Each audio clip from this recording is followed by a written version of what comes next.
How's it going, YouTube? It's your boy Optima, back with a brand new video, and today I wanted to do something a little bit different. I obviously have not been able to really bring you guys any kind of shorter version videos, and I think that's going to be really crucial for us to kind of keep up pace on the channel, for me to have a series that you guys enjoy, that I enjoy making, that also isn't like a 30-minute plus video series. That would be ideal, and I have done some deck showcases, but it's really hard to condense those down. I feel like any true deck showcase should showcase games with the deck, so once I have to do that and grind out games as well, that just always leads to those being a little bit lengthier than I would prefer. And then pretty much any other idea I have is kind of more discussionary stuff, and that's always going to be a little bit longer too when we really get into the thick of stuff. So I was hoping that this series right here, where we actually work on some custom cards, could be a way for us to have a little bit of a shorter version video that still provides tons of substance within the video, gets us all talking and discussing in that comment section, and is fun for all of us involved. So I hope that's what we can accomplish with this. If you guys are excited for this series, make sure to leave a like on the video, especially if you enjoy it as well. Subscribe to the channel if you are new, because we'll have more of this and other content on the way. And lastly, of course, those comments. I would really like to hear from you guys on what you think of these custom cards that we work with here. Generally speaking though, I've kind of held off on wanting to do this, as this is something I wanted to do for quite a while, but I've held off on doing it because I was very intimidated by how much people expect custom cards to always kind of mirror the League of Legends kind of side of the champions, and I do not have pretty much I have very minimal I have very minimal knowledge when it comes to the League of Legends side of these Runeterra champions. It's just not a game that ever really connected for me, and when I did finally want to give it a chance, I just didn't have people to consistently play with, and I think it's one of the worst games to play solo. So yeah, I just do not have a lot of knowledge to come from there to then be able to throw over as I kind of experiment with champions in this game. So for that reason, we're going to be primarily focusing on reworking cards rather than making new ones. Maybe as I get a little bit better, then we can dive further into there, and I do a little bit of reading up on the League of Legends champions, so I have a better perception of how exactly they work and just what exactly they do within League of Legends, so then I can bring that flavor back over to Runeterra. But nevertheless, let's hop into the Runeterra client and let's discuss what exactly we're going to be working on for today's custom card video. Alright, so here we are in the client, and I wanted to focus on Ephemeral. Ephemeral is going to be one of the most creative and I think most well-made keywords within Legends of Runeterra. It's not really like quick attack where you just see it slapped on everything, especially champions, just to make them like feel more impactful and hard to get rid of in combat. It's going to be a really unique one that actually is a part of plenty of cards. We do already have the Ephemeral keyword searched, and you can see how many champions here actually somewhere mention that keyword within their text, which is pretty cool. The issue with the Ephemerals though is you have not been able to go all in on them pretty much since I've been playing the game. When I first got into playing the game, there was a tad bit of viability within Hecarim going all in with the Ephemerals, but since that time and quickly after that time, it kind of fell apart. And then since that time, the only deck that's really been able to take advantage of that Ephemeral keyword has been the Grand Plaza deck, considering it was giving them all a challenger, and that allows them to then trade, making them so much better as far as units. However, the Grand Plaza got nerfed, very rightfully so. I do not think that should be reverted, and Ephemerals went back into a place of irrelevance for the most part. Aside from like the one-of cards you see every once in a while here and there, Treasure Seeker makes the 5/2, which is a pretty impactful Ephemeral. Zed's been in the meta, and he has the Living Shadow. There's some cards there. Azir, when we had Blade Dance, obviously he makes the Sand Scouts and all of that. So there are some cards that have these ephemeral units that are a part of their package, but as far as going all in on that keyword, that has just been non-existent since the Grand Plaza. So pretty much, even looking at these champions here, the only ones that are actually going to be like ephemeral champions that can really fit into an ephemeral deck, in my opinion, are only Azir, Kalista, Zed, and then of course the big boy Hecarim, who's like my boy, but he just hasn't been viable in such a long time. Those are the only ones I'm going to say. I don't really think that you can build an ephemeral deck. Like Echo needs too much predict to work with Shadow Isles. Akshan only really gives you the chance of like hitting the 5/2 if you were to get that card off of finishing off his palace, and you wouldn't even do that with an ephemeral deck, so it doesn't make sense. LeBlanc would be too hard to level up. She would change your deck entirely to where it's not an ephemeral deck. Viego, he has a chance. Viego actually has a chance because encroaching mist, getting those encroaching mists off and going is a great way to have an ephemeral unit. It just hasn't really came together because of the other cards you generally want alongside Viego, and the fact that just it would be an extremely worse deck than his already solid Viego Shadow Owls deck. So he hasn't really came together. Maokai I think's too weak of an offensive unit to really make sense to throw in an ephemeral deck, and then Scion. He's too late game, and just like he doesn't just really add much to the ephemeral package, and you're not really discarding. So once again, you would have to like change the entire deck to something that probably wouldn't be that ephemeral focus to be able to add him. So Azir though, Kalista, Zed, and Hecarim, I feel all can be thrown into an ephemeral deck, and they're all pretty alright champions. I would say probably Kalista and Hecarim being the worst, but Hecarim's pretty much only sidelined due to the weakness of his ephemeral cards. I actually think Hecarim himself is not a bad card. He's pretty well statted, and he does really strong things once he's leveled up. Kalista, however, though, I think is a card that's gotten power creep and is pretty bad now. So Kalista is also going to be a champion that we're going to try to rework just a tad within this ephemeral bunch of cards we're going to be touching on. So yeah, we could just kind of go down, look at some of the other options that we got here, and yeah, they're not looking great. They're not looking great, the other options. So let's just focus solely on Shadow Isles and Ionia now, because of those are going to be the two regions that really provide you the most synergy with ephemerals. Obviously, I did say Azir is an option, but I think these are the two most worth kind of focusing on when it comes to those ephemeral cards. And let's bring up, real quickly, let's bring up that. And that's going to be our little window where we showcase what card we're working on. So I did mention Kalista. Hey, look at that, Kalista. So Kalista's a 4/3 with Fearsome. I feel like Kalista's biggest issue right now is the fact that Kalista as a 4/3 with Fearsome just isn't that well, like it doesn't actually allow Kalista to do what she wants to do. With only 3 health, it's really easy to use a spell to get rid of Kalista or to just like destroy her in combat. So I think, why don't we swap those stats? Why don't we make her a 3/4 instead of a 4/3? You don't really need the 4 attack power from Kalista, and her having more survivability would go a long ways rather than more attack power. So that's going to be our first one on the list. So as a 3/4, I feel like she has much better survivability, which works so much better with an ability like I've seen. If things have to be seen, then you're going to want that champion to be able to stick around. It's kind of a little bit of the issue with LeBlanc right now, where she's so easily removable before she's able to see all the damage get put on. So yeah, I think champions need a little bit more survivability, so I think toning down the offensive prowess by giving her more defensive power is just more health is a great way to allow her to survive. And then, as you guys have already saw over there, then we just as a leveled unit, all we do is just then make her a 4/5 instead of a 5/4. And once again, I think that would work a lot better for her to allow her to survive longer. So that's pretty much my take on Kalista. So let's put that away. And let's go a little bit further down here. Alright, so now there's Shadow Apprentice. And Shadow Apprentice is another card I wanted to look at. Shadow Apprentice is an elusive unit that when I'm summoned, grant +1/+1 in Finale has Ephemeral. I think this card, with the huge inclusion of more elusive units, we got more elusive units with the Ari Kinnan package, of course, and even more also with the Nami package. So there's just a lot of elusive units that have been thrown into the game now, and then even like spells to buff them and stuff. I think this card's also been power crept in the same way Kalista has been, especially because while elusive units have became more plentiful, ephemerals gotten worse and worse. So if it's going to have a payoff tied to Ephemeral, then I think that payoff needs to be just a tad bit better.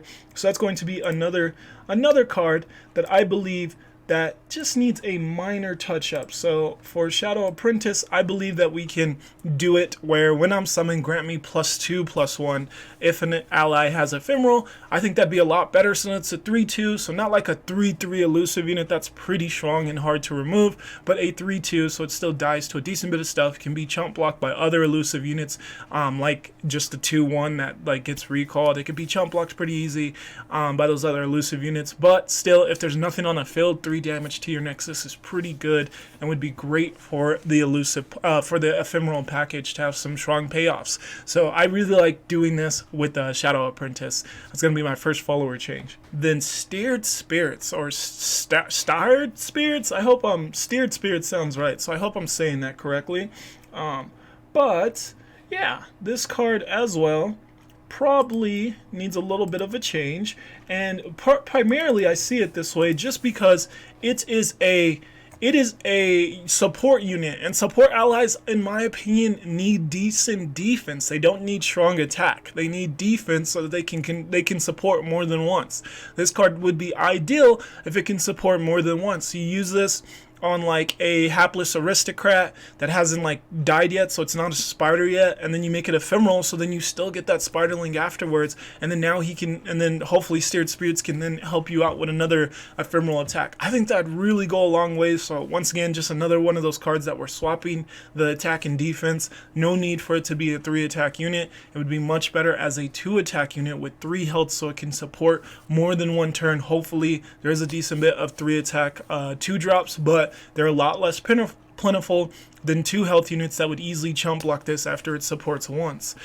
So yeah, I like this a lot more to give it a little bit more survivability without going too crazy. So just a simple change here for Steered Spirits. And I actually looked at Darkwater Scourge for a while, but I just don't think there's anything you can do there. One thing I thought thematically that made a lot of sense for Darkwater Scourge was to add Fearsome, but Fearsome plus Lifesteal has been a kind of a coupled keywords that we've never seen, and I think it's a huge part of like the synergy of this card in Mask Mother, that you Mask Mother onto this and then you get the Fearsome plus Lifesteal, and then it's just a huge Lifesteal Fearsome unit that never dies unless you like shoot it with like a vengeance. So it didn't really make sense to give it that, even though thematically if you look at Darkwater Scourge it looks like a Fearsome unit. But yeah, didn't make sense, and pretty much no other keyword makes any sense. Quick attack, giving something vulnerable. There's no vulnerable in for any card within all of Shadow Isles, and I didn't really want to go outside of the realm of the keywords that are currently placed within Shadow Isles.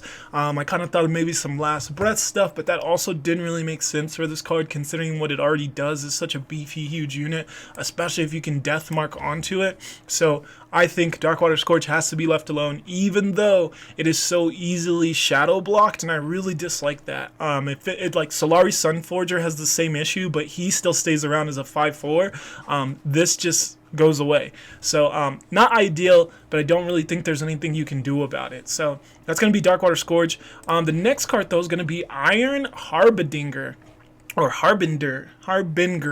Yeah, sorry, I said that wrong. Iron Harbinger. Alright, Iron Harbinger is going to be next, and this is a card that I just think, once again, it has a payoff tied to Ephemerals, and I just do not think Ephemerals are in a good enough place where you can have such a weak payoff. 3/4 Fearsome, yeah, that's pretty good. I think it should be better though. And I think having a good, beefy, strong unit, offensive and defensive strong unit in the mid game could really help out Ephemerals as far as stabilizing in the later parts of the game. If this is doing strong things and providing like trades that your opponent doesn't like, then you can kind of go into that later game of Hecarim a lot easier. So once again, another card that I think just needs a very minor change to make it a lot better. Alright, and that's going to be to just change it to a 3/4. I think at 3/4, then if you have another ephemeral ally attacking, when it attacks, then it becomes a 4/4. If you got 2 of them attacking, now it's a 5/4. That's really nice. Forces those trades. Probably a decent bit of decks probably can't trade well onto us, but you still have to have another ephemeral ally like at that same turn, which is the hard part of like getting this down at a turn where it's really strong, like, because otherwise you're doing it like past turn 3, turn 4, turn 5, and then it's easier for your opponent to have something to chump block into this. So I still think it would stay an awkward card, but in those unique scenarios where you do easily have ephemeral allies attacking, it would be really, really strong, and like I said, would go a long ways to helping out ephemerals in the late game by having a strong unit in the mid game. So I really like this, even though at face value it could seem pretty strong. I think it really makes sense due to the weaknesses of ephemerals, and like you need some card that can stick on the board for the deck. So I like giving this card a lot more playability. I have yet to see this card be played at any point since I've been playing the game, so I really don't feel bad about giving it a pretty big buff here. So yeah, that's going to be that. Trevor Snooze Bottom was another card that I looked at a decent bit, but I just think it's underplayed. I think you kind of have to keep it at 0-3 because its effect is really strong by giving you the Mumble Sprite and that having elusive. I just think that's pretty strong, and it's probably just an underplayed card. Maybe you can tweak that, but I think it's actually a pretty alright card. Rin Shadowblade, and Rin Shadowblade is just a card that kind of just got forgotten about or something, because a 4 mana 4/3 just no longer makes any sense in my opinion for that card, even for its effect. Yeah, the 1 mana Shadow Fiends are pretty strong cards, but once again they could just be chump blocked, and you're only getting 1 for the quick attack. It's not like this thing is attacking multiple times. There's just no room to add anything into this kind of ephemeral deck that you'll find this in to where it can attack multiple times. So yeah, it gets off 1 attack, you get the Shadow Fiend, but it's only a 4/3, so if you spend off 4 mana on this, and then all the cards that cost only 3 mana that deal 3 damage can just remove this, even some cards like Buster Shot that don't even cost 3 mana that could remove it at 3 health, all those cards would do it. So I like Rin Shadowblade going to 4 health, just so he can actually get off his effect, especially at 4 mana, way too much mana to commit to a card with only 3 health that needs to attack. It just doesn't make any sense to me that this buff actually hasn't happened already, so I really like doing that. Alright, Scribe of Sorrow. So Scribe of Sorrows, 1 summon, create a copy in hand of an ally that died this game. Not bad, but also not good. So many really crappy cards could have died at some point in this game, and you can just get any of those. So that doesn't sound that great to me. I think it needs extra payoff to make this worthwhile. Another card that I'm just kind of perplexed as to why we haven't... I know they can only change so many cards when we get these patches, but this card just doesn't make sense for that mana total, for what it does at all. So I think one thing you can do to just help it out a decent bit is reduce the card of the cost that it gets by 1. That would add a decent bit of extra value onto an effect that's just a decent bit niche, because it's highly likely by turn 3 nothing that good has been killed off. But if Shark Chariot's the only card that's died, you do this, you get a Shark Chariot in hand, and it's cheaper. I think that's a decent bit more value to make this card more worthwhile to actually have in your deck. So I like that a lot more. Not going to change anything with its stats or mana costs. I just think actually reducing the card you get back in hand by 1 would be nice. So that's going to be my change for Scribe of Sorrows. And the first one is going to be Song of the Isles. And this is a card that I've disliked since its reveal. This card came within the Gnosis Kindred package when those 2 champions were revealed. And it's just never made sense. Like, why does it give Fearsome? That doesn't really help anything to give Fearsome at burst speed in that way. And I like the lifesteal because ephemerals can't block, so you're going to need lifesteal to like come back within the game against a lot of decks, especially aggro decks. I really like giving lifesteal at burst speed. I do not like the fearsome at burst speed. That just doesn't really make a lot of sense to me, and this card's pretty much never seen playability since it was initially released. People played around with it, realized it sucked, never really played it again. So I like, once again, just doing something about that. And this is going to be one of the more larger changes, and that's going to be, I want this to grant an allied follower lifesteal, ephemeral, and last breath. And the last breath that I want it to grant is going to be to create a copy of me in hand. So I like this a lot, because if you then lose your Darkwater Scourge because you don't have any way of keeping that card around or anything, or it gets shadow blocked, you can then Song of the Owls it, it dies, last breath goes off, and you can at least get that card back. Yes, I do think you'd have to increase the mana for something like this, so I am moving it up from a 2 mana burst speed card to a 3 mana burst speed card with last breath instead of fearsome. But I think this gives this card so much more playability and makes it honestly really cool and unique as well. So I just like this. Seems flavorful, seems cool, seems balanced. I like it a lot. I think it could really help out the ephemeral package. So yeah, I'm a huge fan of this of changing Song of the Isles to something like this. And then the last card that we are going to have as a change card within the ephemeral package is actually going to be none other than the meme itself, Encroaching Shadows. Encroaching Shadows is a pretty funny card, grants all allies in deck and hand +2/+2 in ephemeral.